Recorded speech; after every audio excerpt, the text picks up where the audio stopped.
नमस्कार, खबरों की खबर में आपका स्वागत है। मैं हूं संकेत उपाध्याय। सुप्रीम कोर्ट ने कल ही धर्म और राजनीति के घालमेल पर गंभीर टिप्पणी करते हुए इसे नफरती भाषणों का सोर्स बताया था। कहा था कि नेताओं द्वारा सत्ता के लिए धर्म का इस्तेमाल चिंता का विषय है।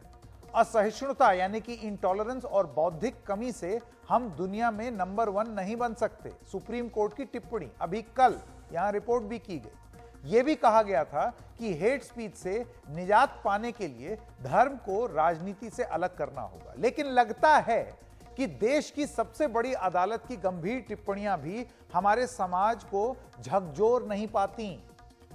रामनवमी के पवित्र मौके पर देश के अलग अलग इलाकों से जो तस्वीर आई हैं, वो कुछ यही बयान कर रही हैं। आज पश्चिम बंगाल के हावड़ा, दिल्ली के जहांगीरपुर, महाराष्ट्र के औरंगाबाद, संभाजी नगर और गुजरात के वडोदरा यानी कि बड़ौदा से चिंता पैदा कर देने वाली तस्वीरें आई हैं। ये वो कुछ जगहें हैं, मैप पर हम आपको दिखा रहे हैं। इसके अलावा और भी बहुत सारी जगहों पर छिटपुट हिंसा की घटना हुई है, लेकिन ये बड़ी घटनाएं हैं जो सामने आई। पहले बात करते हैं पश्चिम बंगाल के हावड़ा की। रामनवमी के मौके पर यहां एक शोभा यात्रा पर पत्थरबाजी की गई, जिसमें कई लोग घायल हो गए। इसके बाद जो हिंसा शुरू हुई उसमें कई गाड़ियों में तोड़फोड़ हुई, कई गाड़ियों को आग लगा दी गई। हालात पर काबू पाने के लिए अतिरिक्त पुलिस बल भेजी गई। पुलिस ने उपद्रवियों पर आंसू गैस के गोले छोड़े, तब जाकर हालात पर काबू पाया गया। पुलिस प्रशासन इलाके में मौजूद है।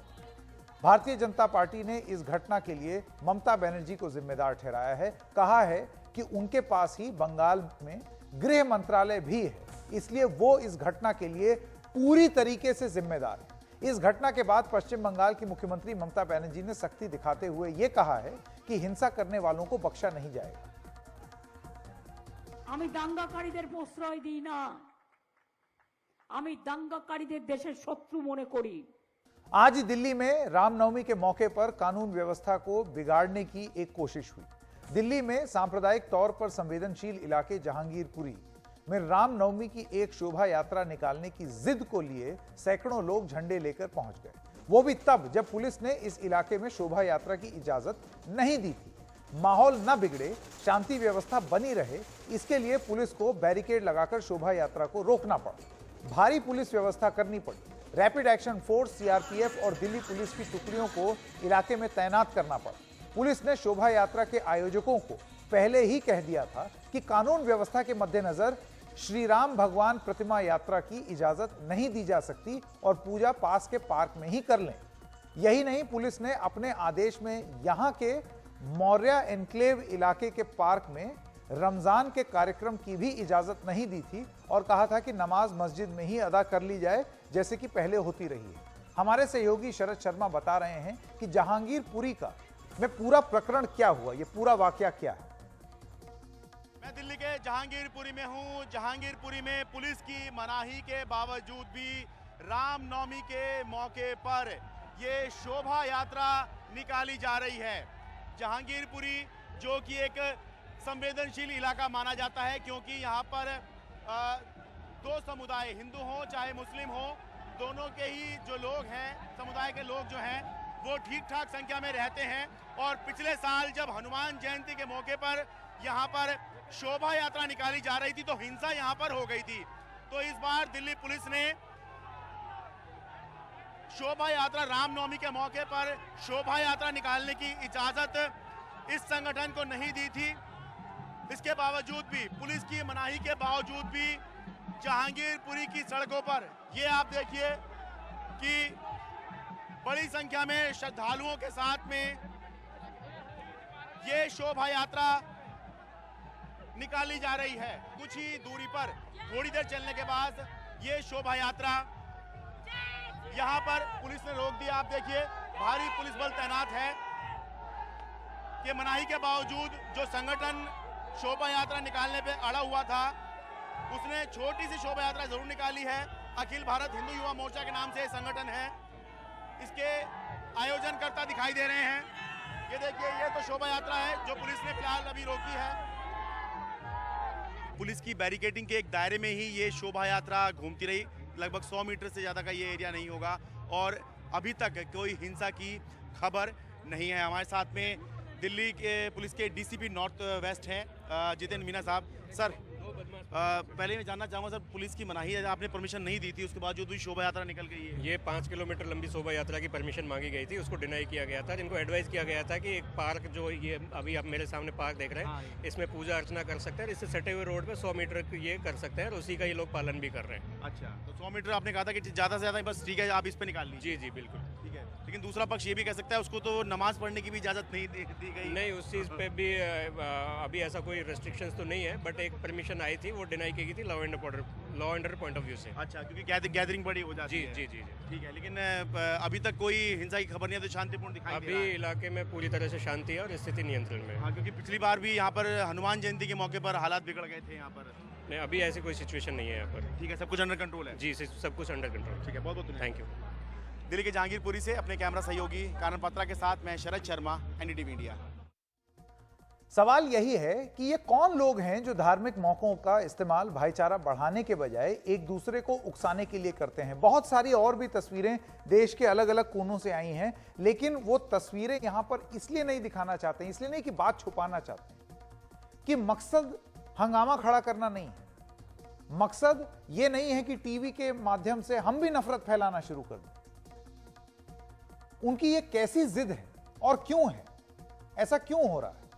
किसी एक समुदाय की तरफ से नहीं, दोनों तरफ से। और इस जिद के पीछे कौन लोग? जैसे कि हमने बताया, ये लोग दोनों ही तरफ हैं और ऐसे लोग हर मुमकिन मौके को आपसी तनाव बढ़ाने के लिए इस्तेमाल करते हैं और उसके बाद दोनों ही जगह के इकोसिस्टम तैयार हो जाते हैं और खड़े हो जाते हैं ये बताने के लिए, देखो ये भी हुआ, देखो वो भी हुआ। सवाल सरकारों से है। ये अगर कानून व्यवस्था का मसला है तो फिर कानून व्यवस्था को बनाए रखने में आप कहां चूके? दिल्ली पुलिस कहां चूकी? जो होम मिनिस्ट्री है वो कहां चूकी? राज्यों में ममता बनर्जी कहां चूकी?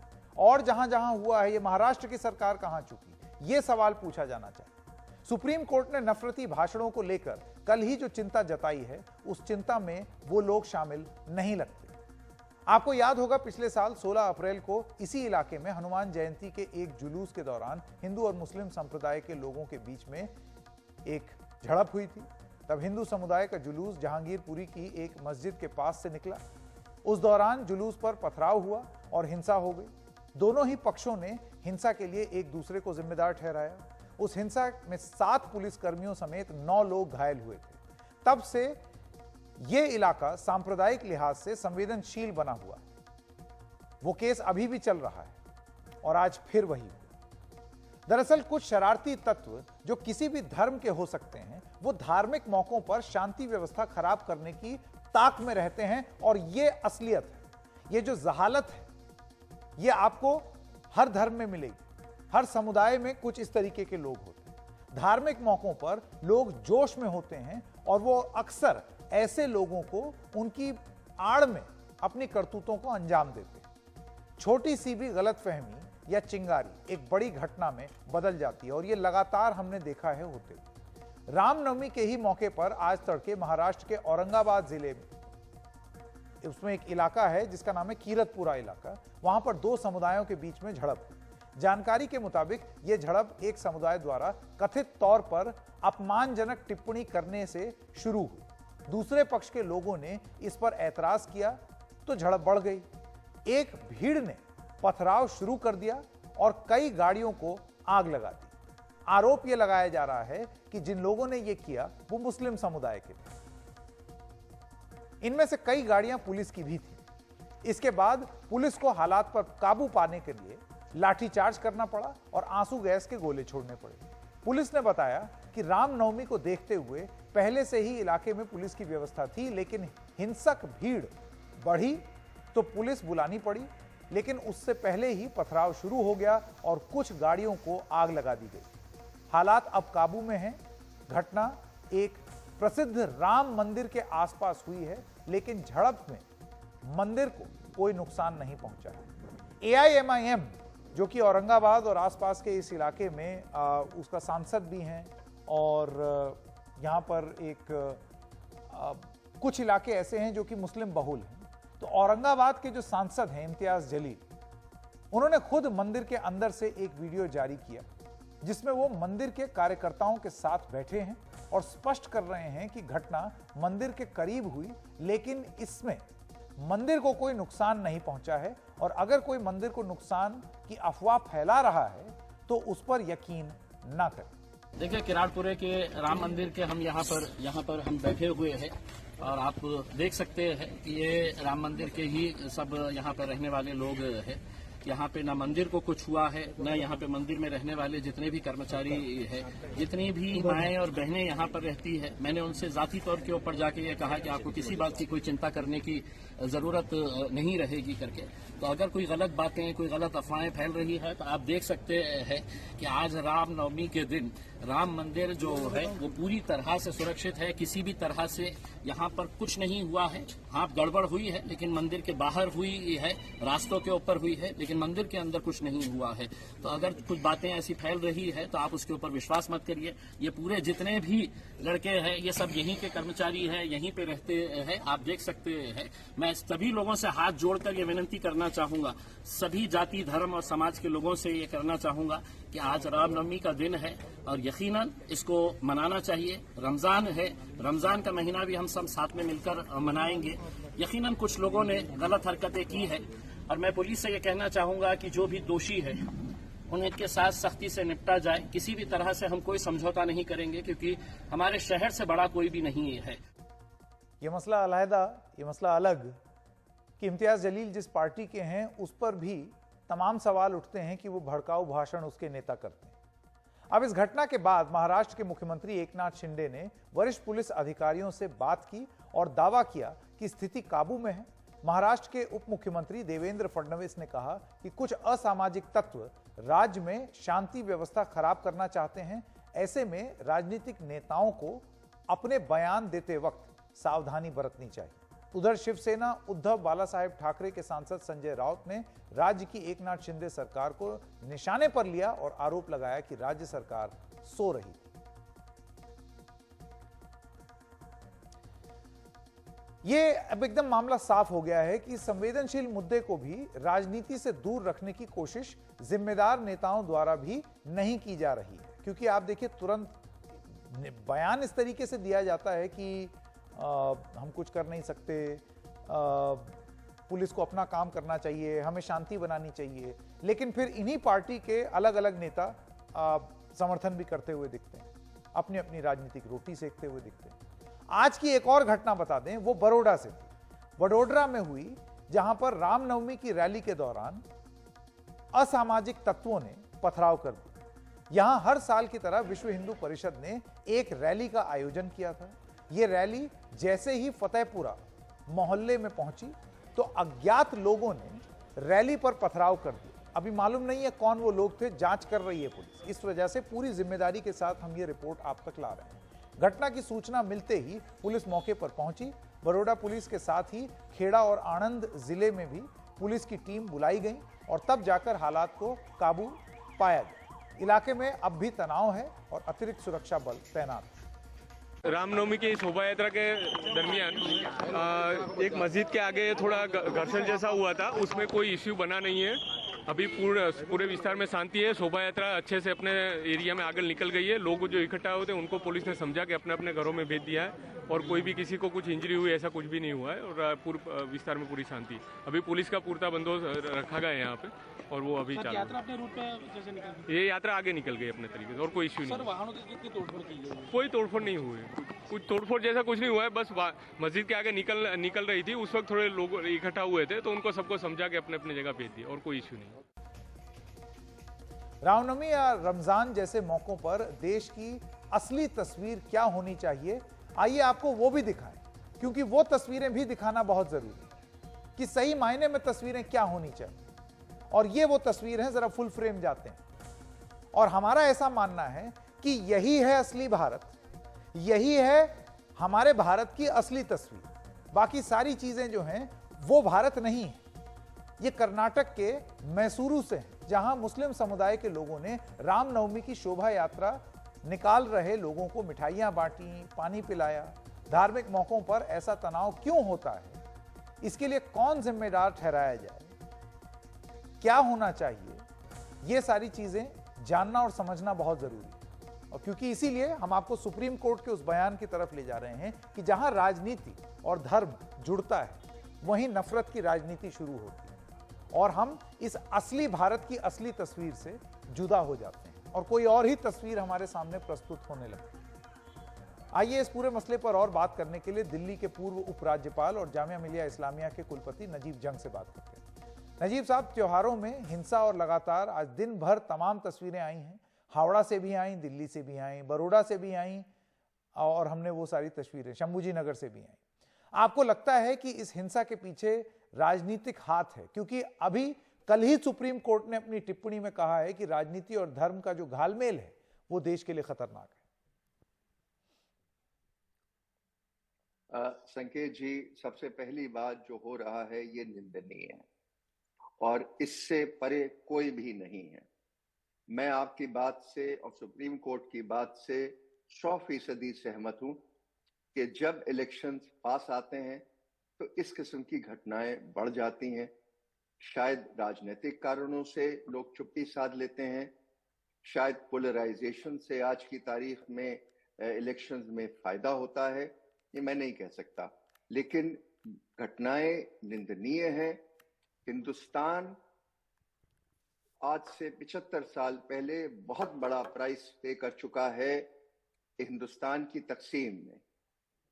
हमको इससे लड़ना है, हम इसको बर्दाश्त नहीं कर सकते हैं और अगर ये चलता रहा तो हम सबको एक बहुत बड़ी कीमत अदा करनी पड़ेगी। कि हमको आज समझ लेना चाहिए, क्योंकि हमारे नौजवान जो बढ़ रहे हैं उनमें हमें एक ऐसी भावना पैदा करनी है कि हम सब एक ही मिट्टी के हैं।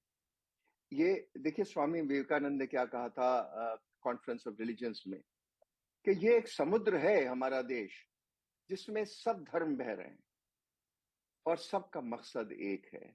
लेकिन ये बात हम कब समझेंगे, ये सबसे बड़ा प्रश्न है और इसकी बहुत बड़ी जिम्मेदारी, क्योंकि आज कोई रिलीजियस लीडर्स नहीं है मुल्क में। आज सब लीडर्स जो हैं वो केवल राजनीतिक लीडर्स बन के रह गए। तो ये नेताओं की अब जिम्मेदारी बनती है कि सद्भाव की बात करें, भाईचारे की बात करें,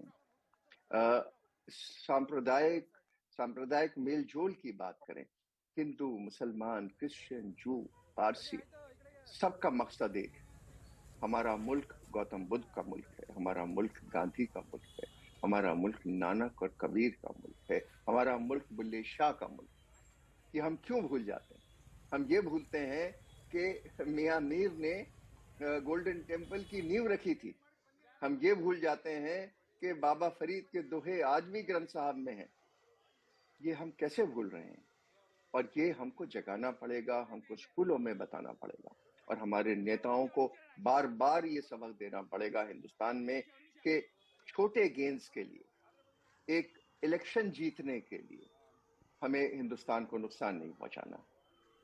नजीब साहब, दिक्कत सबसे बड़ी यही आती है कि निंदा भी धर्म देखकर होनी शुरू हो गई है। अगर दिल्ली में एक समुदाय के ऊपर आरोप है कि इजाजत ना मिलने के बावजूद उन्होंने जुलूस निकाला, वहीं एक तस्वीर औरंगाबाद के संभाजी नगर से भी आई है जहां एक और समुदाय पर आरोप है कि उन्होंने पुलिस की गाड़ियां तोड़ फोड़ दी और एक ऐसी स्थिति उत्पन्न कर दी जो कि जिससे तनाव बना। ऐसे में आपको नहीं लगता है कि सब धर्म के लोग और जो राजनीति कर रहे हैं वो कंडेम अगर करना है तो आप एक चश्मे से मत कीजिए, वरना तो साफ है ना राजनीतिक मकसद सिद्ध हो रहा है। कोई समुदाय इससे नहीं बचा हुआ है सके, हम सब जिम्मेदार हैं। मुझे शर्म आती है ये कहते हुए कि हम में से, ये जो एक बार चंद्रशेखर साहब ने कही थी हमारे प्रधानमंत्री ने, कि इस हम्माम में सब दंगे हैं। तो हमको समझना होगा कि हिंदुस्तान क्या है, हमारी सभ्यता क्या है, हमारा कल्चर क्या है, हमारा बैकग्राउंड क्या है, हमारा इतिहास क्या है। और अगर हम इसको नहीं समझेंगे, हर एक समुदाय जिम्मेदार है संकेत, इसमें कोई नहीं बचा हुआ। तो इसलिए हम सबको, हमारे जो सीनियर लोग हैं, हमारे जो बुद्धिजीवी हैं, हमारे इंटेलेक्चुअल्स हैं, प्रोफेसर्स हैं, टीचर्स हैं, लॉयर्स हैं और नॉट ओनली राजनीतिज्ञ, सबको ये बात सामने कहनी पड़ेगी कि देखिए, आज केवल कुछ लिबरल्स अखबारों में लिख देते हैं ये सद्भाव की बातें, हम सबको ये समझना होगा, ये सबक हम भूल नहीं सकते। जी, बहुत बहुत धन्यवाद नजीब जंग साहब हमारे साथ जुड़ने के लिए। राकेश सिन्हा सांसद भारतीय जनता पार्टी भी हमारे साथ हैं। राकेश सिन्हा जी, इस हिंसा को आप किसी साजिश की तरह देखते हैं? क्योंकि ये एक जगह नहीं हुई है, हर जगह हुई है। देखिए, कई वर्षों से शोभा यात्रा पर इस प्रकार के आक्रमण नहीं होते थे और ये दंगे 60 और 70 के दशक की कहानी बन चुकी थी। लेकिन जो इस बार घटना और आज घटना घटी है वो दिखाती है कि बहुत ही सुनियोजित तरीके से, संगठित तरीके से यह दंगा भड़काने की पूरे देश भर में प्रयास किया गया है। और इसमें मुझे जो दो बातें प्रमुख लगती हैं कि पहली बात तो राजनीतिक तौर पर जब ऐसी घटनाएं घटती हैं तो कुछ राजनीतिक दल सीधे सीधे बात करने की जगह ऐसी ताकतों को संरक्षण देने लगती हैं, संज्ञा में बात करने की जगह सर्वनाम में बात करने लगती हैं। ये एक बड़ा कारण है कि दंगाइयों को एक वैधानिकता और एक संरक्षण मिलता है। दूसरी जो महत्वपूर्ण बात है कि पिछले कुछ दिनों से जो बार बार एक दुष्प्रचार के तहत भारतीय जनता पार्टी को एक बहुमतवादी पार्टी कह के प्रचारित किया जा रहा है, उसका असर उन रेडिकल एलिमेंट्स को, जो इस मुस्लिम समाज के रेडिकल एलिमेंट्स हैं, उसको भड़काने में, उनको उत्तेजित करने में और इस स्थिति में लाने में किया गया है। ये दो बातों को रेखांकित किया जाना चाहिए। और बाकी जो बातें दंगे के पीछे की जो समाजशास्त्रीय विषय है, सामाजिक विषय है, सांस्कृतिक विषय है, धार्मिक विषय है, वे अलग पक्ष हैं। लेकिन ये राजनीतिक सवाल को, राजनीतिक प्रश्नों को बहुत ही गहराई से इस देश को चिंता करनी पड़ेगी, उस पर चिंतन करना पड़ेगा। राकेश जी, सुप्रीम कोर्ट ने अभी कल ही कहा है कि धर्म और राजनीति का जो घालमेल है वो नफरती बयानों की वजह है। ऐसे में किसकी राजनीति चमक रही है और कौन नफरत फैला रहा है? देखिए, 2014 में जब प्रधानमंत्री नरेंद्र मोदी जी ने सबका साथ सबका विकास का नारा दिया तो उसका एक परिणाम हमने देखा कि उन्होंने जो योजनाएं लागू की, यानी योजनाएं और जो नीतियां बनाई, उन योजनाओं और नीतियों को तुष्टीकरण से और भेदभाव से, दोनों से मुक्त रखा। ना किसी का तुष्टीकरण किया जा रहा है, ना भेदभाव किया जा रहा है। 80 करोड़ लोगों तक अनाज पहुंच रहा है, उसमें जाति धर्म संप्रदाय नहीं देखा जा रहा है। आयुष्मान योजना हो या जनधन योजना हो, या शौचालय का निर्माण हो, इसमें जाति धर्म संप्रदाय जब नहीं देखा जा रहा है, शासन व्यवस्था अपने तरीके से एक लिबरल डेमोक्रेसी के आधार पर शासन कर रही हैं, तो उस स्थिति में भारतीय जनता पार्टी पर उलट, चूंकि ध्रुवीकरण की राजनीति कांग्रेस और उनके साथी दलों का एक संजीवनी है, जब तक ध्रुवीकरण नहीं होगा उनका अस्तित्व खतरे में रहता है। तो बार बार एक समुदाय को भड़काना कि यह बहुमतवादी शासन है, कोई दिखा दे कि भारतीय जनता पार्टी के शासनकाल में प्रधानमंत्री मोदी जी के नेतृत्व में कौन सा ऐसा काम हुआ है जो बहुमतवाद को दिखाता है। यदि राम मंदिर का निर्माण करना, काशी विश्वनाथ के मंदिर का जीर्णोद्धार करना यदि बहुमतवाद है, तो मैं कहता हूँ इस देश की अस्मिता और संस्कृति पर ही प्रहार किया जा रहा है। ऐसे आरोप लगाने वालों को तो मैं मानता हूँ कि विपक्ष 50-60 की दशक की जो राजनीति है, जो उनका तौर तरीका है, उससे अलग हटे, अन्यथा इस देश में सद्भाव और शांति इतिहास बनकर रह जाएगा और सरकार को वह कदम उठाना पड़ेगा जिसकी अपेक्षा हम नहीं रखते हैं। राकेश जी, मेरा आखिरी सवाल आपसे ये है कि ताली एक हाथ से नहीं बज रही है और सुप्रीम कोर्ट का ये कहना, मैं दोबारा उसका उल्लेख कर रहा हूं कि ये धर्म और राजनीति का मिश्रण है जिसकी वजह से नफरत नहीं खत्म हो रहा है। हमने कुछ तस्वीरें देखी हैं संभाजी नगर से, जहां पर एक समुदाय ने पुलिस की गाड़ियां तोड़ी, तो हमने कुछ तस्वीरें दिल्ली के जहांगीरपुरी से भी देखी हैं, जहां दूसरा समुदाय पुलिस के मना करने के बावजूद संवेदनशील इलाके में जुलूस निकालने पर अड़ा रहा, आमादा रहा। देखिए, हमेशा लोकतांत्रिक व्यवस्था में इस तरह की घटनाओं की जांच होनी चाहिए। जांच होकर जो भी दोषी है उसको सजा मिलनी चाहिए। एक ऐसे समय में जब यह देश तो धर्म और अध्यात्म का देश है और सभी प्रकार के धर्म संप्रदाय के लोग रहते हैं, सबको बराबर का अधिकार है। लेकिन उस बराबर के अधिकार में यह बात सोचना पड़ेगा कि इस देश में ही अगर हिंदू समाज शोभा यात्रा शांतिपूर्ण तरीके से भगवान राम का जय जयकार करते हुए, रामधुन बजाते हुए निकालना चाहता है, तो क्यों उसके रूट को परिवर्तित करने के लिए बाध्य किया जाता है? ये एक बड़ा प्रश्न है। औपनिवेशिक काल में मैं समझ सकता हूँ, डिवाइड एंड रूल के तहत हिंदू मुसलमानों के बीच में एक विभाजन रेखा थी, उसके कारण सभी प्रकार के धार्मिक जुलूसों को जहां मस्जिद हैं, जहां मुस्लिम बहुल एरिया है, वहां से रोका जाता है। बल्कि मुस्लिमों को तो स्वागत करना चाहिए, और बहुत जगह होता भी, ऐसा नहीं कि नहीं होता है। लेकिन जिन जगहों पर नहीं होता है, जिन जगहों पर दंगे की स्थिति आती है, यह बहुत ही चिंता की बात है कि हम सदियों से साथ रह रहे हैं, लेकिन उस सदियों के साथ रहने में हिंदू समाज भगवान राम के जन्मदिन को भी स्वतंत्रता पूर्वक, शांतिपूर्वक और निश्चिंतता के साथ नहीं मना सकता है। यह दुर्भाग्य की स्थिति है, और यह हिंदू समाज को उद्वेलित भी करता है और कुछ हद तक उत्तेजित भी कर सकता है। इसलिए मैं मानता हूं कि ऐसे ताकतों के लिए सर्वनाम का प्रयोग करने की जगह संज्ञा का प्रयोग होना चाहिए। जब तक दंगाइयों के प्रति संज्ञा का प्रयोग नहीं करेंगे, बार बार जो कोई भी ऐसा करने वाले हम करते रहेंगे, वे संरक्षण हमारे भाषा के द्वारा, हमारे विमर्श के द्वारा और हमारे मन में जो भय है उसके द्वारा पाते हैं। देखिए, दंगाइयों को, चाहे जो भी दंगाई हो, उसको दंगाई कहने में हिचकना नहीं चाहिए। जिस समाज ने इस तरह का काम किया है उसको आत्मालोचन भी करना पड़ेगा, और सरकार को कठोर कदम ऐसे समाज को रोकने के लिए उठाना पड़ेगा, जो मुझे कम से कम पश्चिम बंगाल में संभव नहीं दिखता है। ठीक, राकेश सिन्हा जी, बहुत बहुत धन्यवाद हमारे साथ जुड़ने के लिए। पर क्योंकि रामनवमी की बात हो रही है, तो रामनवमी में और इस मौके पर देश भर में आज मंदिरों में श्रद्धालुओं की भारी भीड़ दिखाई दी।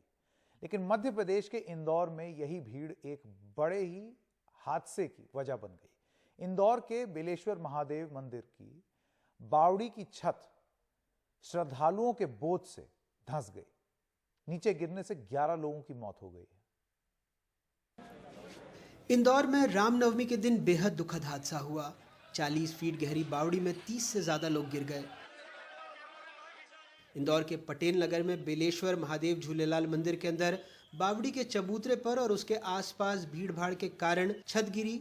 कई लोग खुद को बचाने के लिए कंक्रीट और लोहे की जाली के मलबे से लटके कुछ पुरानी सीढ़ियों पर खड़े दिखे।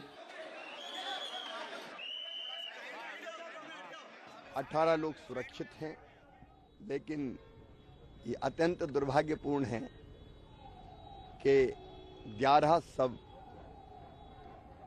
अब तक वहां से निकाले गए हैं। तमाम प्रयत्नों के बावजूद भी हम उनको बचा नहीं पाए। पुरानी बावड़ी थी और निजी बावड़ी थी, ज़्यादा भीड़ होने के कारण वो धंस गई। मैंने घटना की जांच के निर्देश दिए हैं।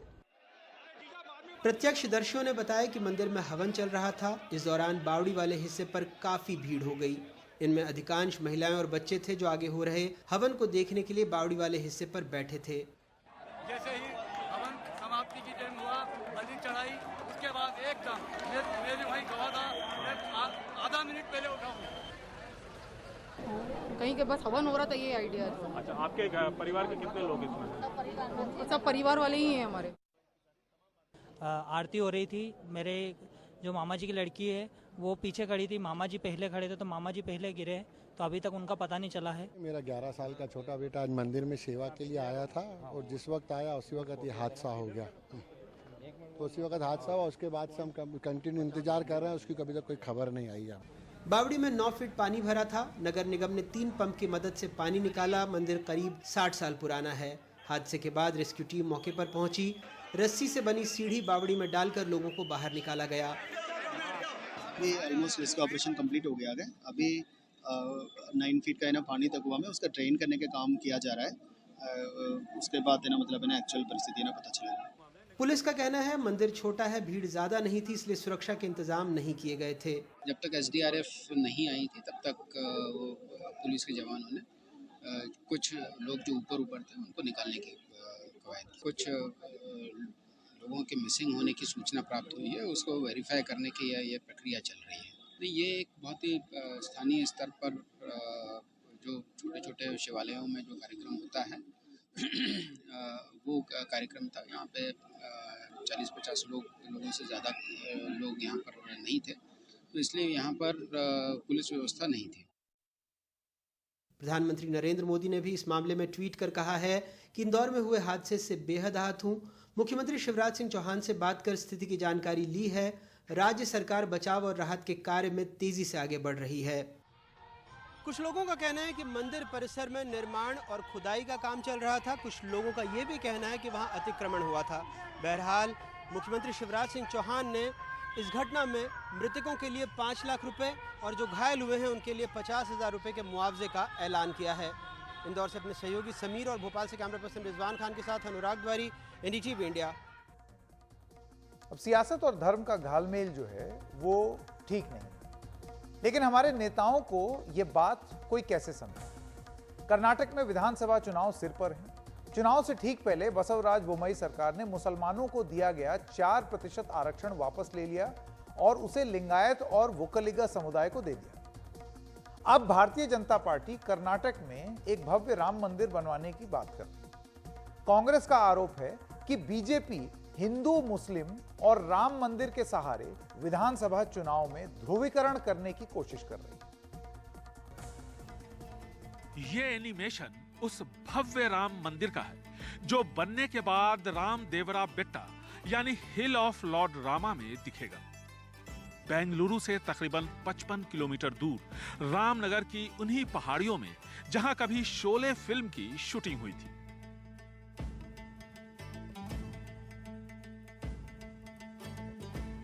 रामदेवरा बेट्टा में पहले से ही राम मंदिर है। 350 सीढ़ियां चढ़कर यहां पहुंचा जा सकता है। कांग्रेस राम मंदिर बनाने की बीजेपी की इस कवायद को वोट बैंक की राजनीति से जोड़कर देख रही है। राम मंदिर is already built in Ayodhya. Ayodhya में राम मंदिर बन गया ना, अब क्या? पहले बीजेपी यहाँ खुद को ठीक करे। BJP office first, then Ram Mandir. Congress party in Ram Janmabhoomi also they don't want Ram temple. Congress party तो ये भी नहीं चाहती कि राम जन्मभूमि में राम मंदिर बने। वो चाहते ही नहीं कि कहीं भी राम मंदिर बने।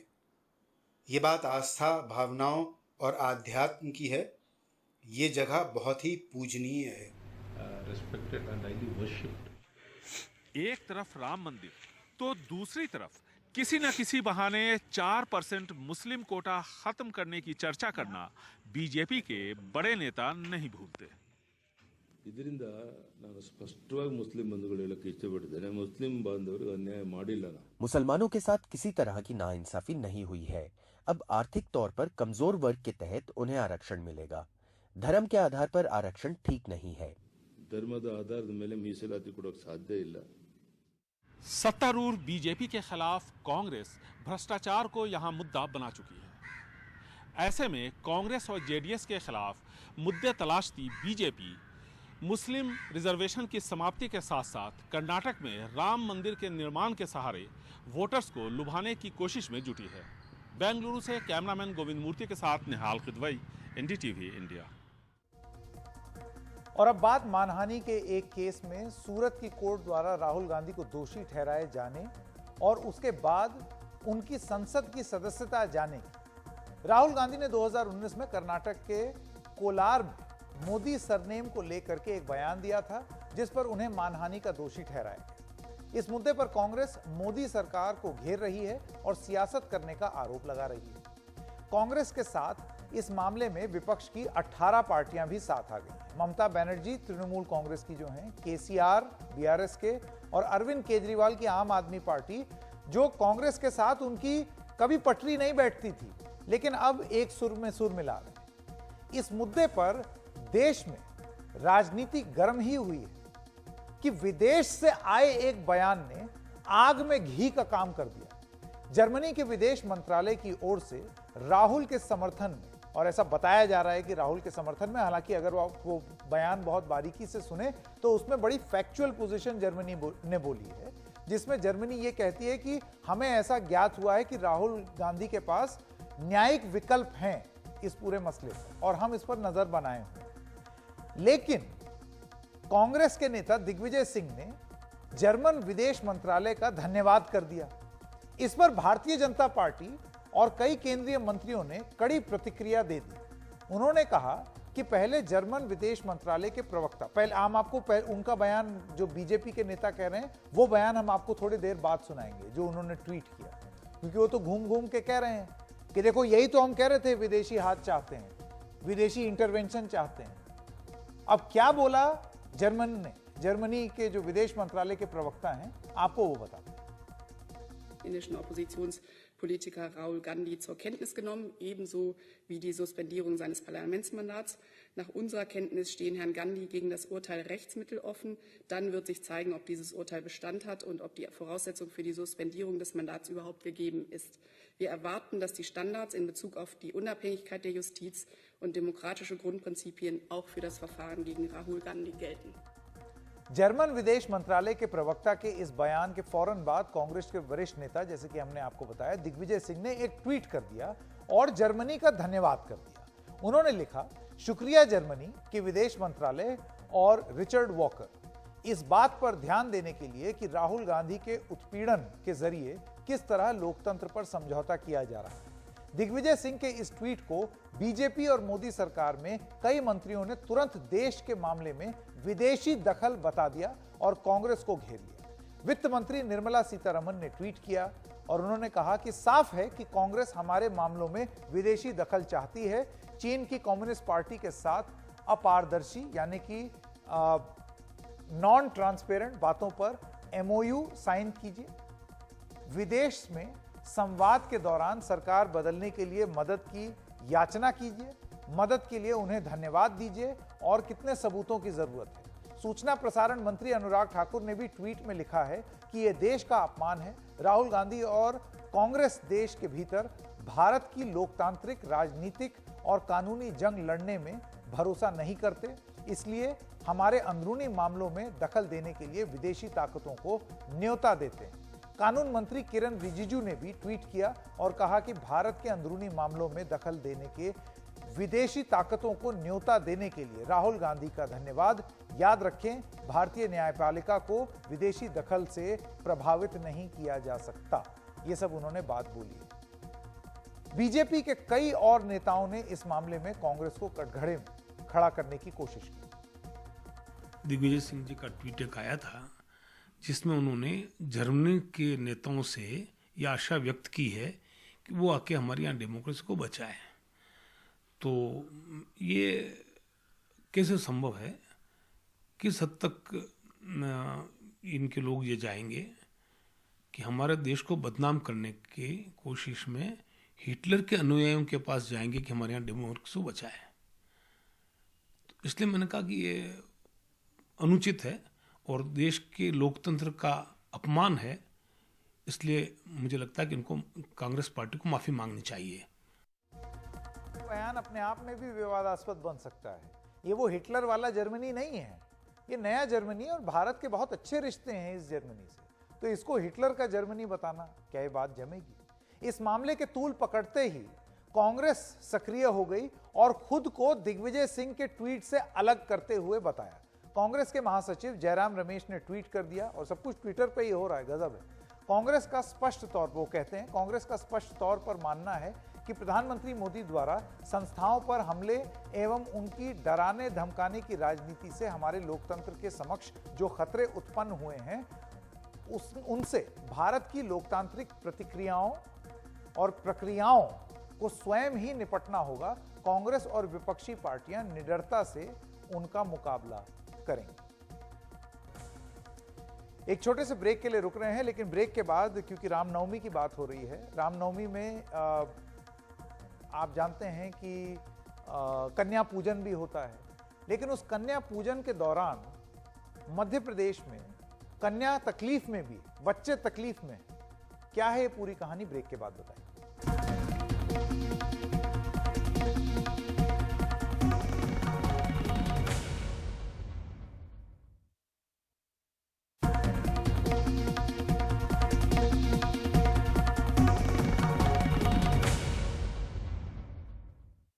ब्रेक के बाद आपका स्वागत है। रामनवमी के दिन आज देश में कई जगह कन्या पूजन हुआ, उन्हें भोजन करवाया गया, लेकिन मध्य प्रदेश में हजारों बच्चे भूखे रहे क्योंकि आंगनवाड़ी कार्यकर्ता और सहायिकाएं हड़ताल पर हैं। कई दिनों से उन्हें मानदेय नहीं मिला है और भी कई मांगे। इसके साथ ही महिला बाल विकास विभाग के अंतर्गत कार्यरत परियोजना अधिकारी, पर्यवेक्षक भी 15 मार्च से संयुक्त रूप से अनिश्चितकालीन हड़ताल पर हैं।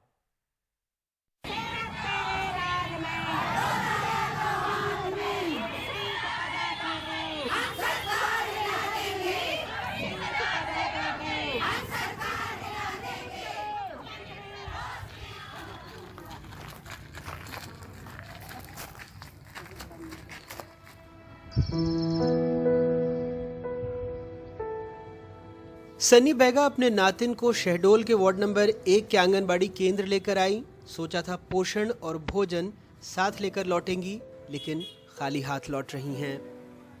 आंगनबाड़ी लाते हैं नतनिया के, अब लाई जाते हैं, नहीं मिला खाना तो क्या करेंगी हैं? क्यों नहीं मिलता खाना? अब बंद रहता है यादें। मध्य प्रदेश के सारे आंगनबाड़ी केंद्रों में हड़ताल की वजह से ताला डला है। टीकाकरण से लेकर मिड डे मील जैसी योजनाओं पर भी। सबसे बड़ा असर सरकार की महत्वाकांक्षी लाडली बहन योजना के पंजीकरण पर हुआ है। बच्चे जाते हैं ऑफिस लौट के चले जाते हैं। अब क्या मालूम सर, अब तो मैडम ना बैठा तो जाते हैं बच्चा लोग, 10-15 दिन हो गए जाते हैं, अपन ऑफिस चले जाते हैं। आंगनबाड़ी तो बंद है सर, बच्चे जाते हैं और बच्चे हो के देख के बता देते हैं कि ये बच्चे तुम्हारा ये आंगनबाड़ी बंद है, तो लौट जाते हैं। अभी हमको ये दिक्कत हो रही है कि आशा कार्यकर्ता हमारी जो रहती थी तो वो बच्चों को बुलाती थी ड्यू लिस्ट के अनुसार, तो हम टीकाकरण करते थे। अभी हम जिन हितग्राहियों का नंबर है तो हम खुद कॉल करके बुला रहे हैं। इससे हमें कार्य करने में बहुत दिक्कत जा रही है। हमारे प्राथमिक शिक्षण जन अभियान परिषद वाले और NRLM की जो महिलाएं हैं वो सहयोग कर रही हैं, और इसके अलावा हमने अन्य विभाग के ऑपरेटर्स को भी लगाया है फॉर्म भरने में। अब इनसे लगातार बातचीत चल रही है कि काम करने के लिए, अब जल्दी बातचीत से कुछ अच्छे नतीजे आएंगे।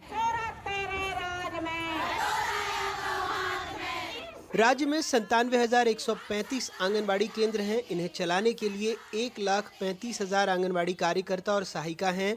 हड़ताल में परियोजना अधिकारी और पर्यवेक्षक भी शामिल हैं। इनकी ग्रेड देश में सबसे कम है। आंगनबाड़ी कार्यकर्ता और सहायिकाओं की मांग है कि सरकार इन्हें सरकारी कर्मचारी के रूप में नियमित करे। सेवानिवृत्ति के वक्त कार्यकर्ता को 5 लाख रुपए एवं सहायिका को 3 लाख रुपए मिले। हम लोग को सबसे पहली मांग तो हमारी है, हमें परमानेंट होना है। दूसरी बात, हम रिटायर होते हैं जब साल, इतने ज़िंदगी भर तो हम काम करते हैं जब तक हमारी हिम्मत रहती है, लेकिन जब रिटायर होने पर जब हमारा बुढ़ापा आ जाता है, जब हमें हिम्मत नहीं रहती है, तब हमें पैसों की ज़्यादा ज़रूरत रहती है। लेकिन रिटायर होने पर हमें एक सिर्फ कागज़ दे के बिठा दिया जाता है, ना हमें कोई पेंशन मिलती।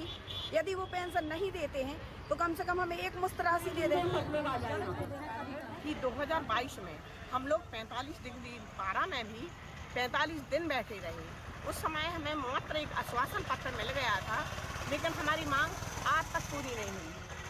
तो हम लोग अब इस में संयुक्त मोर्चा के माध्यम से बैठे हैं।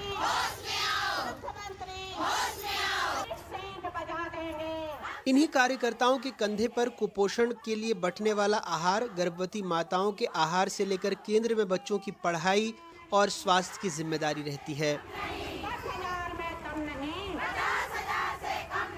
महिला एवं बाल विकास विभाग की मांग संबंधी फाइल अनुमोदन के बावजूद पिछले 5 साल से धूल फाक रही है। पिछले साल भी हड़ताल हुई थी, इस साल भी। हर बार कर्मचारी आश्वासन के बाद पीछे हट गए, लेकिन इस बार सब कुछ ताला बंद हो गया है। साथ ही बच्चों का स्वास्थ्य और उनका पोषण भी नज़रबंद। लेकिन जल्दबाजी और फिक्र किसी को नहीं, क्योंकि बच्चे वोट बैंक नहीं। शहडोल से अपने सहयोगी विनय और भोपाल से कैमरा पर्सन रिजवान खान के साथ अनुराग द्वारी, NDTV इंडिया। और खबरों की खबर में आज इतना ही।